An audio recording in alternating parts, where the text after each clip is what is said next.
낮 2시, 아무도 없는 골목 안쪽, 유난히 조용한 회색 건물 3층에 올라섰다. 웰라뷰 여성 전용 마사지.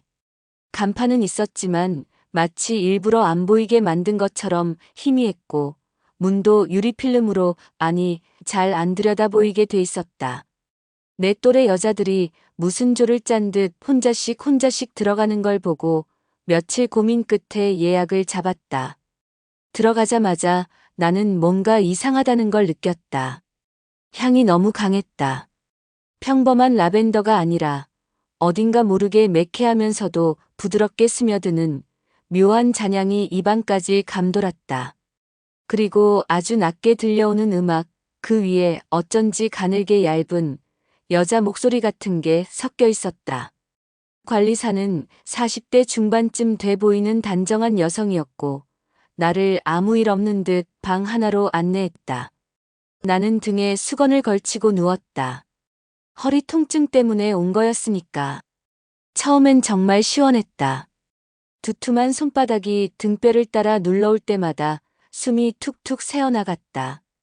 그런데 어느 순간 옆방에서 이상한 소리가 들렸다. 처음엔 마사지 받는 사람이 내는 신음소리겠거니 했는데 그게 아니라는 걸 곧 알았다. 숨소리는 너무 낮고 끈적했다. 그리고 남자의 웃음소리. 낮고 짧고 은근하게 웃는 소리. 그 순간 내 귀가 이상하게 예민해졌다. 등 위로 올라온 그녀의 손길이 어느샌가 사라졌고 나는 베개 위에 고개를 돌린 채 그 방을 향해 귀를 기울였다. 분명히 두 사람이 있었다. 여자 목소리는 더 얇아졌고 남자는 아주 짧게 한마디를 했는데 그 단어가 너무 또렷했다. 여기 아직 아파? 나는 갑자기 몸이 뜨거워졌다. 그 말이 가진 뉘앙스는 애매했다. 정말 통증을 걱정한 걸 수도 있지만 그 말투 속에는 무언가가 있었다. 내가 혼자 상상하는 걸까? 아니면 여긴 원래 그런 곳인가? 마사지가 끝난 후 나를 데려온 관리사는 괜찮으셨죠? 하고 묻고는 다시 한번 정성껏 미소 지었다. 그런데 그 미소가 어딘가 모르게 알고 있다는 듯한 느낌이었다. 며칠 뒤 나는 다시 예약했다. 이유는 나도 모른다. 단지 허리 통증이 다시 올라와서라고 나 스스로에게 몇 번이고 변명했다. 그날은 낮이 아니라 저녁 7시였다. 마침 옆방은 또 예약이 잡혀 있었다. 그리고 그는 있었다. 내가 들어가려는 순간 그 방에서 나오는 남자와 눈이 마주쳤다. 그는 검은 티셔츠에 청바지를 입은 채 아주 짧게 고개를 숙였다. 그 눈빛은 차분했고 인사는 조용했으며 입가에 스친 미소는 너무도 자연스러웠다. 하지만 나는 알았다. 그가 바로 그 소리의 주인이라는 걸. 그날 이후로 나는 오히려 허리 통증이 사라졌는데도 자꾸만 그곳을 찾게 됐다. 한 번은 일부러 같은 시간에 맞춰 예약을 넣었고 또 한 번은 카운터 앞에서 그와 마주친 척을 했다. 그리고 그가 먼저 말을 걸었다. 늘 같은 시간에 오시네요. 나는 웃었다. 그러게요. 자꾸 같은 시간이 좋아지네요. 그의 눈동자가 아주 잠깐 흔들렸다. 그 순간 나는 느꼈다. 이 남자도 나를 기억하고 있었다는 걸. 그날 밤 옆방에선 아무 소리도 들리지 않았다. 하지만 내 가슴 안에서 나는 알 수 없는 숨소리를 들었다. 마치 내가 아닌 듯한 그런 숨소리. 그날 이후 나는 그 시간을 기다렸다. 오후 6시 반 즈음 머리를 감고 로션을 바르고 별로 필요도 없는 립스틱을 발랐다. 거울 속 내 모습이 낯설게 느껴질 정도로. 평소엔 잘 신지도 않던 굽있는 슬리퍼도 꺼내 신었다. 이상했다. 누가 봐도 그날의 나는 마사지를 받으러 가는 사람이 아니었다. 하지만 핑계는 그럴듯했다. 허리가 다시 아파요. 요즘 무릎까지 저릿저릿해요. 관리사는 아무렇지도 않게 다시 나를 같은 방으로 안내했다. 그리고 이번엔 나 혼자 있는 방의 커튼이 아주 살짝 한 뼘 정도 열려 있었다. 그 틈으로 바람이 들었는지 아니면 누군가 일부러 그렇게 열어둔 건지 나는 아무 말도 하지 않았다. 그리고 옆방에서 다시 그가 들어오는 발소리가 들렸다. 이번엔 목소리는 들리지 않았지만 나는 알 수 있었다. 그의 호흡, 그가 옷을 벗는 사각거림, 그리고 짧은 숨소리 하나가 내 몸을 한껏 조이게 만들었다. 나는 베개를 끌어안고 조용히 웃었다. 이게 뭐라고. 내가 왜 이러고 있나 싶으면서도 멈출 수 없었다. 오히려 더 가까이 다가가고 싶었다. 나도 모르게 커튼 틈 사이로 시선을 돌렸다. 희미하게 보였다. 그의 어깨, 그리고 그의 손. 누군가를 안고 있는 것도 아닌데 그의 손은 유난히 조심스러웠다. 그날 밤 집에 돌아온 나는 거실에서 불도 켜지 않고 멍하니 앉아 있었다. 마치 내가 무슨 금지된 것에 손을 댄 사람처럼. 마음 한쪽은 떨리고 다른 한쪽은 너무도 평온했다. 그렇게 며칠이 흘렀고 다시 그날이 왔다. 이번엔 관리실 앞에서 그와 마주쳤다. 그는 문 앞에 서 있다가 나를 보자 고개를 들었고 먼저 웃었다. 오늘은 또 같은 시간이네요. 나는 대답 대신 조용히 웃으며 고개만 끄덕였다. 그는 문을 열며 말했다. 혹시 커피 좋아하세요? 심장이 순간 멈춘 줄 알았다. 나는 잠시 숨을 고르고 대답했다. 좋아해요. 아주 진하게. 그날 우리는 같은 시간대 예약을 하지 않았다. 대신 샵 바로 옆에 있는 조용한 카페로 걸어갔다. 사람이 없는 시간, 빈자리만 가득한 테이블. 그는 아이스 아메리카노를 내 앞에 놓고 마치 예전부터 알고 있었던 사람처럼 말하기 시작했다. 저 예전엔 한의사였어요. 허리 통증이나 신경계 쪽 많이 다뤘고요. 지금은 좀 다른 일을 하지만 그가 말을 끊었다. 하지만 그 마사지 샵은 특별해요. 일반적인 곳이 아니죠. 그렇다고 불법은 아니고요. 나는 고개를 기울였다. 그럼 뭐예요? 그가 웃었다. 그냥 마음이 피곤한 사람들이 가는 곳이에요. 몸보단 마음을 어루만지는. 그 말이 묘하게 가슴에 들어왔다. 어쩌면 나도 그랬던 걸까. 몸이 아프다며 계속 그곳을 찾았던 나는 사실 마음이 말라 있었던 건 아니었을까. 그와 마주 앉은 커피 한 잔이 내 안에 뭔가를 녹여내기 시작했다. 그리고 나는 그날 밤 샵을 나서며 일부러 말했다. 다음엔 옆방 말고 같은 방에서 뵐 수 있을까요? 그는 놀라지 않았다. 그냥 아주 짧게 웃으며 고개를 끄덕였다. 그럴 줄 알았어요. 나는 예약을 취소하지 않았다. 오히려 시간대를 바꿨다. 그와 같은 시간, 같은 방. 그는 아무 말도 하지 않았지만 미리 관리실에 말을 해둔 것처럼 자연스럽게 들어와 있었다. 그날의 방엔 늘 열려있던 커튼이 처음부터 완전히 젖혀져 있었고 베드 하나가 아니라 나란히 놓인 두 개의 침상이 있었다. 가운이 준비돼 있었고 향은 더 짙었다. 나는 숨을 깊이 들이쉬었다.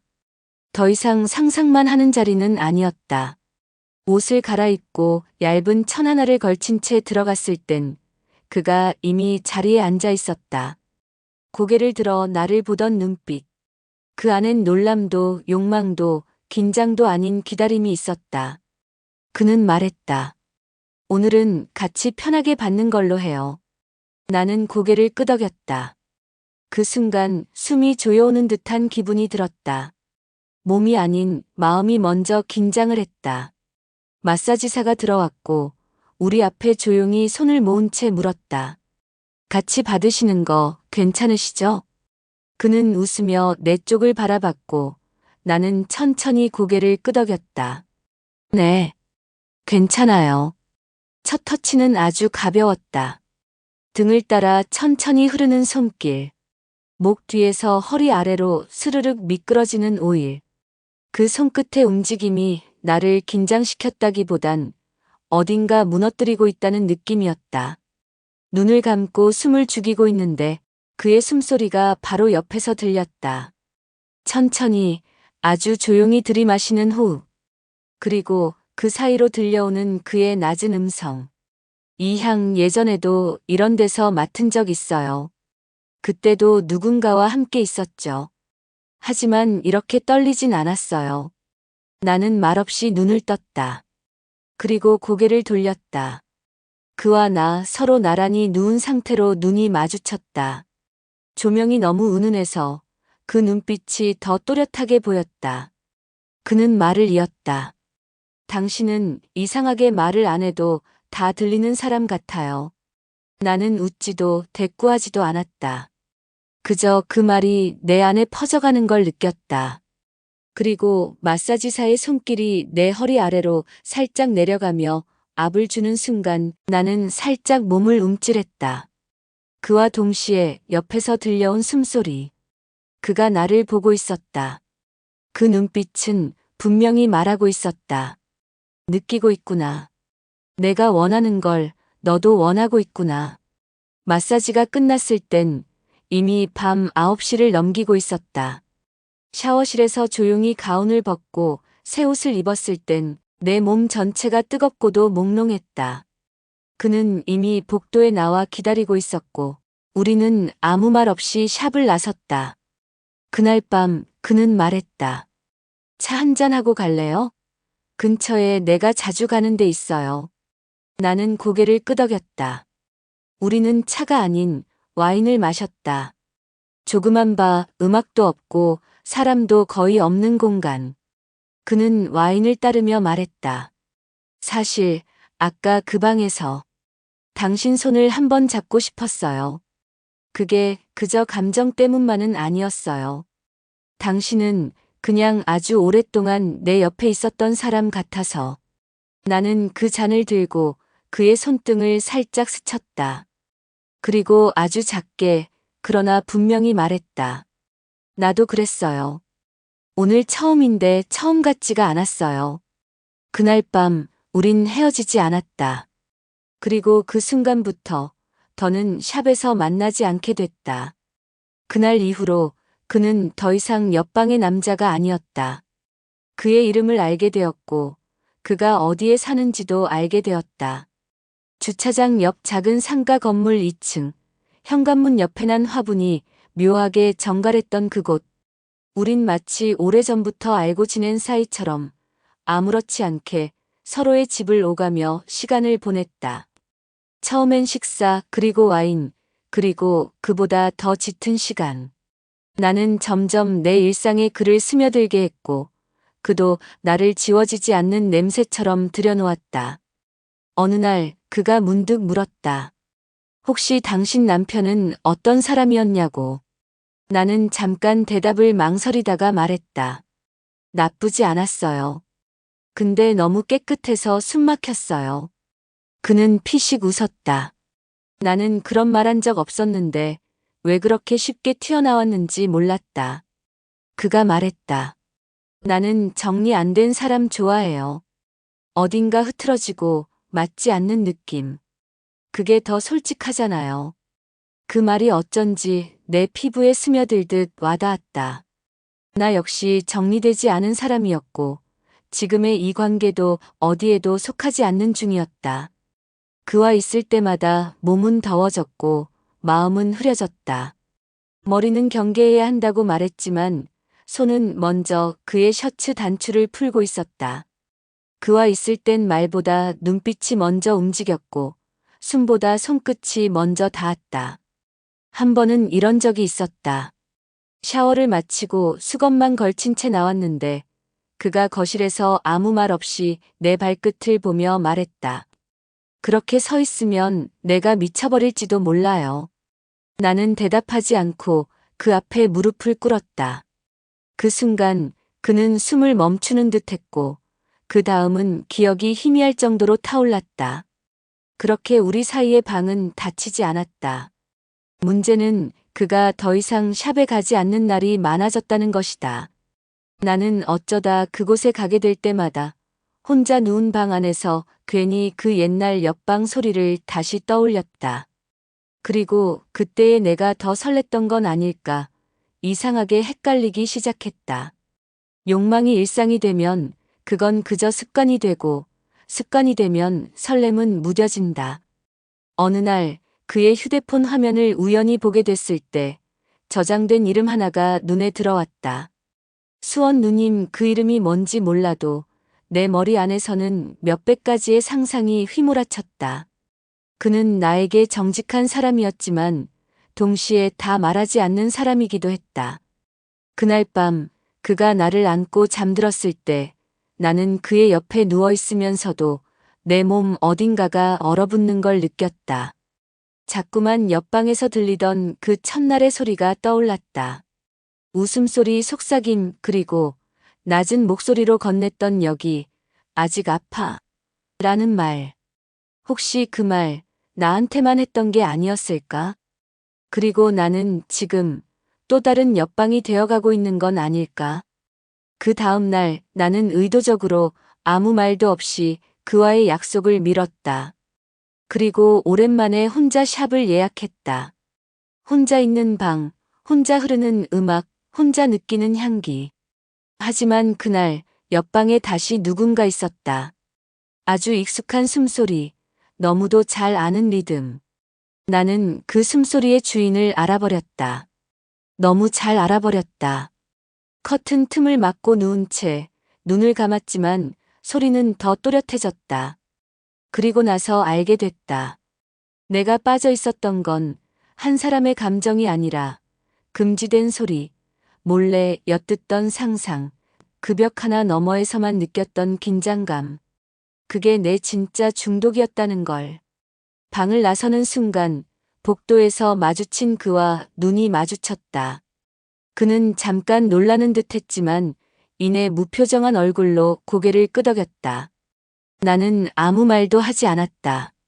다만 내 안에서 또렷해지는 감정 하나가 있었다. 질투. 그 감정이 나를 더 깊게 그리고 더 위험하게 끌어당기고 있었다. 그날 이후 그는 아무 일 없었다는 듯 문자를 보냈다. 오늘 집에 올래요?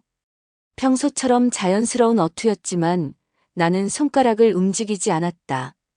답장을 보내지 않은 채 침대 위에 휴대폰을 던져두고 혼자 거실에 앉았다.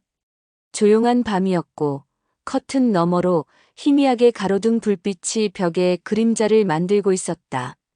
나는 왜 이토록 그를 의식하는 걸까? 내가 먼저 시작한 관계였고 처음부터 무언가를 약속한 적도 없었는데 그저 옆방에서 들려오던 숨소리 하나에 끌렸던 거였는데 왜 지금 나는 그 벽을 무너뜨리고 그 방 안의 모든 걸 독차지하고 싶어진 걸까? 다음 날 그는 아무렇지도 않게 전화를 걸었다. 무슨 일 있었어요? 나는 짧게 말했다. 몸이 좀 안 좋아서요. 그는 잠시 말을 멈추더니 조용히 물었다. 혹시 어제 마사지샵 갔어요? 나는 숨을 들이쉬었다. 그 질문은 예상하지 못했다. 그가 안다는 건 나를 봤다는 거고 그럼에도 묻는다는 건 내 반응을 확인하고 싶다는 뜻이었다. 나는 차갑게 말했다. 네. 갔어요. 옛날처럼 혼자서. 그는 아무 말 없이 전화를 끊었다. 며칠 동안 우리는 연락하지 않았다. 그리고 그 공백 속에서 나는 오히려 더 그를 생각했다. 그가 다른 여자와 함께 있었던 그 방의 냄새, 그 숨소리, 그 목소리. 모든 게 내 머릿속에서 살아 움직이는 것처럼 반복됐다.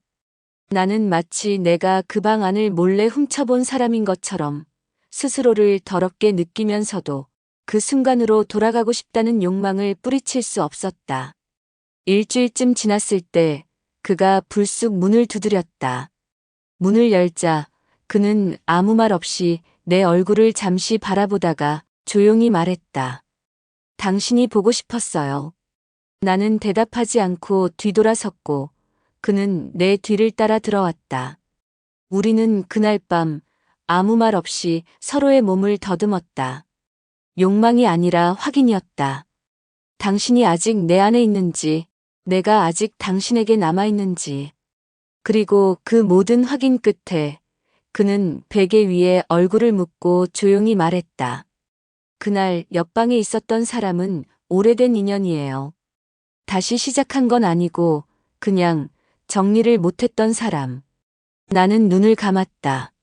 정리되지 않은 과거, 그 말이 내 안에 오래 맴돌았다. 나는 그에게 물었다. 그럼 난 뭐예요? 지금 당신한테. 그는 바로 대답하지 않았다. 한참 후 아주 낮은 목소리로 말했다. 당신은 내가 정리하고 싶지 않은 사람이에요. 그 말은 달콤했고 동시에 잔인했다. 나는 또다시 애매한 자리에 놓여 있었다. 그의 방 안에 있지만 그의 삶 안엔 들어가지 못한 느낌. 그래서 난 결심했다. 다시 그 샵으로 간다고. 그 방으로 다시 혼자가 된 상태로, 그리고 또 다른 숨소리를 들을 수 있다면 그 안에서 나만의 감정을 되살려보고 싶다고. 며칠 뒤 나는 조용히 예약을 잡았다. 이젠 익숙해진 그 방, 조명, 침대 향기. 다시 누워 귀를 기울였다. 그리고 놀랍게도 이번엔 옆방이 아니라 내 방으로 누군가 들어왔다. 낯선 남자였다. 카운터에서 실수로 예약을 겹쳤다며 둘 중 한 명이 양보해주면 좋겠다고 했고, 그 남자는 말했다. 괜찮습니다. 그냥 같이 봤죠.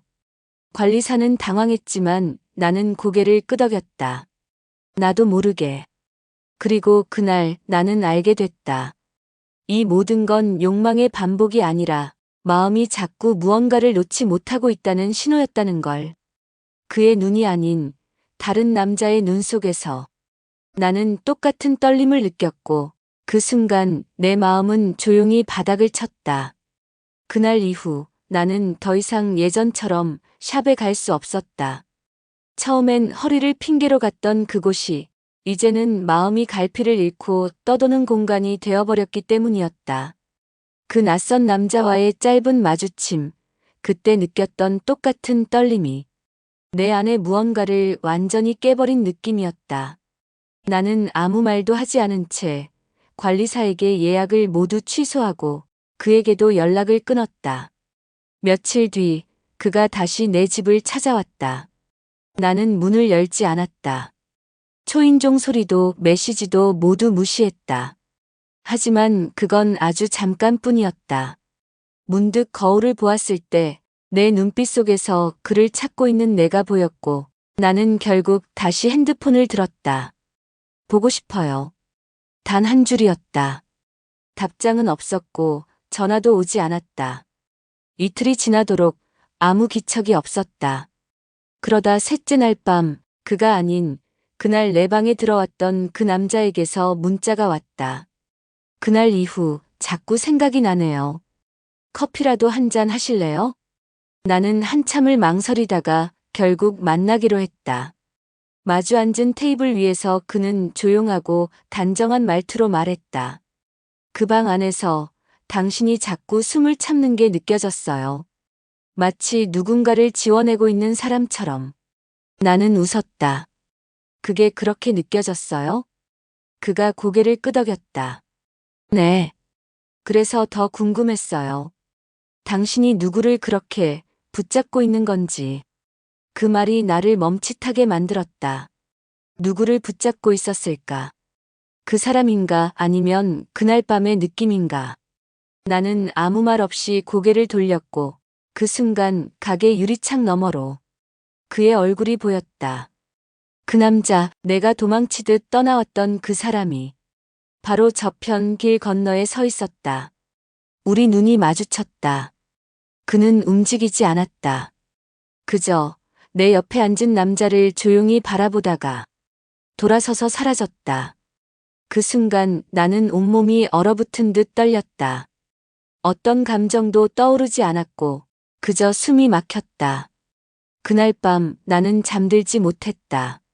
내 옆에는 아무도 없었지만 내 머릿속에는 두 사람의 손길이 엉켜 있었다. 하나는 나를 흔들었고 하나는 나를 위로했다. 하지만 그 누구도 지금의 나를 온전히 끌어안아주진 않았다. 며칠 뒤 그는 다시 찾아왔다. 이번엔 문 앞에 선 채로 나를 기다렸다. 문을 열자마자 그는 다짜고짜 물었다. 그 사람 당신한테 뭐예요? 나는 대답하지 않았다. 그가 말했다. 내가 늦었어요? 당신 마음에서 내가 이미 밀려난 거예요? 나는 조용히 말했다. 아니요. 아직 당신이 있어요. 하지만 나도 내가 어딘지 모르겠어요. 그는 내 얼굴을 오래 바라보다가 천천히 팔을 뻗어 내 손을 잡았다. 그 손길은 아주 따뜻했지만 그 안에 불안이 묻어 있었다. 그날 우리는 다시 같은 방에 누웠다. 서로 말없이 몸을 부딪히며 침묵 속에서 감정을 섞었다. 하지만 그날의 숨소리는 예전과 달랐다. 뜨겁기보단 조심스러웠고 갈망보다는 불안에 가까웠다. 나는 그 순간 깨달았다. 우리는 다시 만났지만 예전으로 돌아가지 못한다는 걸. 처음 그 옆방에서 들려오던 소리처럼 아무것도 보이지 않은 채 상상만 했던 그때로 결코 돌아갈 수 없다는 걸. 며칠 동안 우리는 아무 일 없었던 것처럼 지냈다. 함께 밥을 먹고 그의 집에 머물고 같은 공간에서 같은 숨을 쉬었다. 겉으로 보면 평온했고 어쩌면 더 단단해진 사이처럼 보였지만 나는 안다. 우리 사이엔 말하지 못한 균열이 있었다. 처음 그가 옆방에 있을 때처럼 나는 다시 귀를 기울이고 있었고 그는 자꾸 무언가를 감추는 사람이 되어가고 있었다. 하루는 그가 샤워를 하러 들어갔고 나는 습관처럼 테이블 위에 놓인 그의 휴대폰을 흘끗 봤다. 잠금은 되어 있지 않았다. 어쩌면 일부러였는지도 모른다. 그 안엔 수원 누님의 메시지가 또 와 있었다. 다음 주도 같은 시간 괜찮지? 그리고 그 아래 우리 그 방 아직 남아있겠지? 나는 더 이상 읽지 않았다. 손에서 기기가 미끄러져 떨어졌고 그 소리에 그가 욕실에서 고개를 내밀었다. 무슨 일 있어요? 나는 웃으며 고개를 저었다. 아니요. 나 그냥 나갈게요. 오늘은 좀 머리가 복잡해서. 그는 수건으로 머리를 대충 닦은 채 따라 나오려 했고 나는 조용히 손을 들었다. 따라오지 말아요. 집으로 돌아오는 길 나는 처음 그를 마주쳤던 그 마사지샵 앞을 일부러 지났다. 불은 꺼져 있었고 문은 닫혀 있었지만 그 안에서 나는 내 과거를 마주보는 기분이었다. 그 옆방, 그 숨소리, 그 떨림. 그 모든 게 지금의 나를 만든 시작이었다. 그때는 몰랐다. 그 소리를 따라가면 사랑이 있을 줄 알았다. 하지만 지금은 안다. 그 소리는 그냥 금기의 소리였을 뿐이라는 걸. 내가 빠졌던 건 그가 아니라 그 경계, 그 위태로움, 그 몰래 훔쳐보는 설렘. 다음 날 아침 그는 내 집 앞에서 기다리고 있었다. 밤새 한숨도 못 잤을 얼굴로 커피 2잔을 들고. 나는 문을 열었지만 아무 말도 하지 않았다. 그가 먼저 입을 열었다. 그 사람 아무 사이 아니에요. 그날은 내가 정리를 못한 거였고 지금은 진짜로 끝냈어요. 나는 고개를 돌렸다. 내가 그걸 어떻게 믿어요? 당신이 옆방에서 들려줬던 그 말들, 그거 나한테만 했던 거 맞아요? 그가 멈칫했다. 내 말 속에 들어있던 절망을 그는 알아차렸다. 그리고 천천히 걸어와 내 앞에 섰다. 내가 그 방에서 했던 말들 중에 딱 하나만 기억해줘요. 나는 눈을 들었다. 뭔데요? 그가 아주 조용히 거의 속삭이듯 말했다. 당신은 내가 정리하고 싶지 않은 사람이에요. 그 말은 다시 돌아왔지만 이젠 나에게 전혀 다른 무게로 들렸다. 정리하지 않는 건 사랑이 아니라 미련이고 책임지지 않으려는 방어일지도 모른다고. 나는 조용히 대답했다. 그럼 나는 정리할게요. 당신이 하지 못한 것까지. 그날 이후 나는 다시 샵에도 가지 않았고 그에게 연락하지도 않았다. 밤마다 벽 너머로 들려오던 그 숨소리도 내 안에서 점점 잊혀져 갔다. 하지만 완전히 지워지진 않았다. 가끔 혼자 누운 침대 위에서 내 등 뒤에 그가 있는 듯한 기분이 들었고, 어쩌다 들리는 낮은 숨소리에 심장이 움찔거리기도 했다. 그는 사라졌지만 그 기억은 내 안에 남아 있었다. 완전히 닫히지 않은 문처럼. 다시 열리지 않기를 바라면서도 혹시나 열릴까 기다리는 문. 한 달이 지났다. 아무런 연락도 흔적도 없이. 그가 사라진 후에 내 일상은 조용했고 그만큼 낯설었다. 가끔은 아침 햇살이 유난히 맑은 날 문득 그의 얼굴이 떠올랐고, 거실에 앉아 차를 마시다가도 그의 손등이 내 무릎 위에 놓였던 감각이 되살아나곤 했다. 하지만 나는 연락하지 않았다. 그가 아닌 내가 끝내야 할 관계였기에. 그러던 어느 날 샵 근처를 지나다 문득 발걸음을 멈췄다. 그곳엔 더 이상 웰라뷰 여성 전용 마사지 간판이 없었다. 간판은 떼어졌고 유리문은 하얀 종이로 가려져 있었다. 정리 중이란 글귀, 그리고 문의는 아래 번호로. 그 아래 적힌 번호는 내가 알고 있는 그 번호였다. 그의 번호. 나는 핸드폰을 꺼내 한참을 바라보다 결국 눌렀다. 호출음이 길게 울리더니 익숙한 목소리가 받았다. 여보세요. 나는 잠시 침묵했다가 말했다. 저예요. 그도 한 박자 늦게 대답했다. 알고 있었어요. 그 짧은 대화 끝에 우리는 아무 약속도 없이 조용히 한 곳으로 향했다. 예전에 함께 갔던 그 조용한 와인바. 사람 하나 없는 공간에 낮은 조명이 깔려 있었고, 우리는 서로 마주 앉아 아무 말 없이 와인을 마셨다. 그가 먼저 말했다. 여기 정리하려고요. 샵도 집도 이 동네도. 나는 잔을 내려놓고 물었다. 어디로 가요? 그는 웃었다. 정해진 데 없어요. 그냥 다른 데서 다시 시작하려고요. 나는 고개를 끄덕였다. 이야기는 단순했지만 그 안엔 너무 많은 감정이 들어 있었다. 정리하지 못한 것들을 버리기 위해 그는 떠나려 했고, 나는 그를 보내기 위해 이 자리에 나온 거였다. 그가 조용히 잔을 들고 말했다. 그날 이후 매일 당신 생각했어요. 내가 뭘 망쳤는지, 당신한테 어떤 사람이었는지. 나는 웃으며 말했다. 당신은 내 안에 들어왔다가 그대로 나가버린 사람. 그는 고개를 숙였다. 그리고 내가 한 번쯤 정말 가지고 싶다고 느꼈던 사람. 그 말은 따뜻했고 동시에 차가웠다. 우리는 서로를 원했지만 같은 온도는 아니었다. 내가 들은 숨소리는 그의 감정이 아니라 내 상상이 만든 열기였고, 그가 했던 말들은 그저 순간의 농도에 불과했을지도 몰랐다. 그래서 나는 잔을 비운 뒤 조용히 일어섰다. 잘 가요. 정말로. 그는 자리에서 일어나 내 어깨를 잡았다. 다시 만날 수 있을까요? 나는 고개를 저었다. 그럴 일 없을 거예요. 다만 기억은 남을 거예요. 아주 선명하게. 우리는 마지막으로 서로의 눈을 바라봤고, 그 순간 나는 웃었다. 마치 그 처음 옆방에서 들리던 그 소리처럼. 은밀했고 짧았고 하지만 나만의 것이었으니까. 나는 그를 보내고 돌아서는 길, 처음 그를 만났던 그 복도를 떠올렸다. 향기, 숨소리, 손끝, 그리고 그 방 안에서 내가 처음으로 스스로를 느꼈던 그 순간. 지금은 안다. 그가 아니라 그 방에서 내가 나를 만났던 거라는 걸. 누군가의 손길이 아니라 내 안에서 꺼내진 욕망과 감정, 그걸 마주했던 시간.